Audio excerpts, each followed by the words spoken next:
Now, for insight into the election, I'm joined by Gustavo Ribeiro. He's the founder and editor-in-chief of the Brazil Report. Thank you very much for your time, Gustavo. Now, Lula is strides ahead of Bolsonaro in the polls. The stagnant economy is, of course, driving this gap. But what are some of the other issues galvanising voters in this election? Well, as a matter of fact, the economy is the biggest issue. In 2018, Brazilians voted and corruption was a major issue.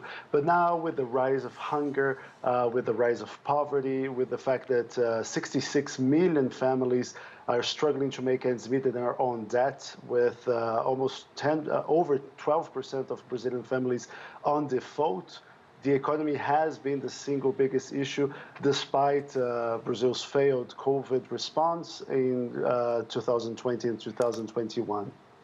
Yeah, in fact, in terms of the COVID response, a congressional inquiry found that Bolsonaro should be charged for crimes against humanity and deliberate neglect of indigenous people. Will Brazil's experience of the pandemic be in mind at all when they vote, do you think? I think it will hardly be a core issue for voters, especially because after Bolsonaro was pushed by other political forces to make vaccine purchases and roll out COVID vaccines, Brazil saw a major decrease in infection rates, and the government is trying to capitalize on that, trying essentially to gaslight the population into saying that the administration was the one ahead of this vaccine rollouts, when in reality it was almost forced by other political forces to do so.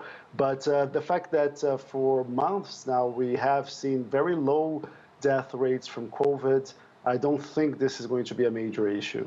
What about Brazil's indigenous population? They've suffered historic assaults on its rights, and there are a record number of indigenous candidates in this particular election. What do you think are the key issues these candidates are running on, and how much attention do you think it will get in the election itself?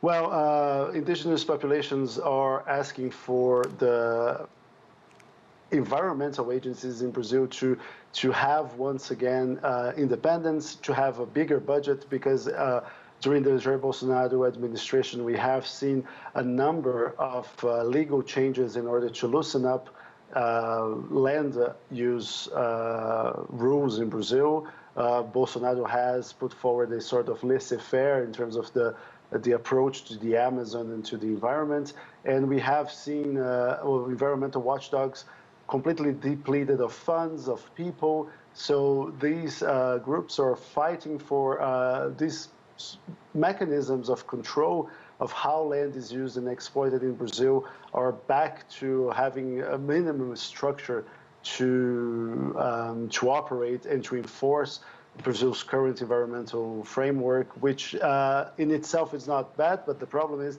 that the government is not enforcing it. Now, Bolsonaro has been trying to draw on his conservative values to attract the evangelical vote in the hope of an upset. Do you think he'll succeed? Well, what the polls are showing for us is that for more than a year, very little things have altered how polling is, how candidates are faring in the polls. What we saw, the major change in the polls happened in April, when former Operation Car Wash judge and former Justice Minister Sérgio Moro dropped out of the race. And since he's a staunch conservative, we saw a migration of his votes to Bolsonaro. But for months now, we have seen Lula in the mid-40s and Bolsonaro in the low 30s. Some renowned polling institutes say that Lula could win in the first round landslide. But what we have seen is that Bolsonaro is making some strides to take the race to a second round, because in Brazil, if no candidate tops the 50% mark of votes, then we have a second round between the two best voted candidates. So this is a probability that is, this is a scenario that is growing more probable. But the polls indicate that Bolsonaro has an uphill battle, and it's very unlikely at this stage to top a almost 20% gap in a runoff simulation against Lula. Okay, so should Lula succeed, as he's tipped to do so, and win the election, what kind of governance do you expect? And I guess the other question is, Will Bolsonaro accept the result?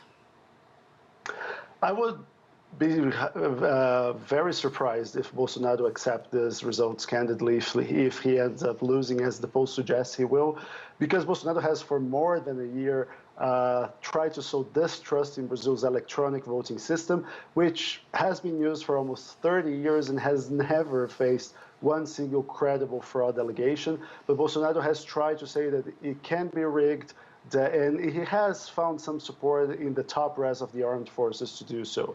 So I do believe we're going to have some sort of convulsion in an attempt to overthrow the elections in some way. It's hard to predict in which way this might happen and how much of institutional support Bolsonaro would have.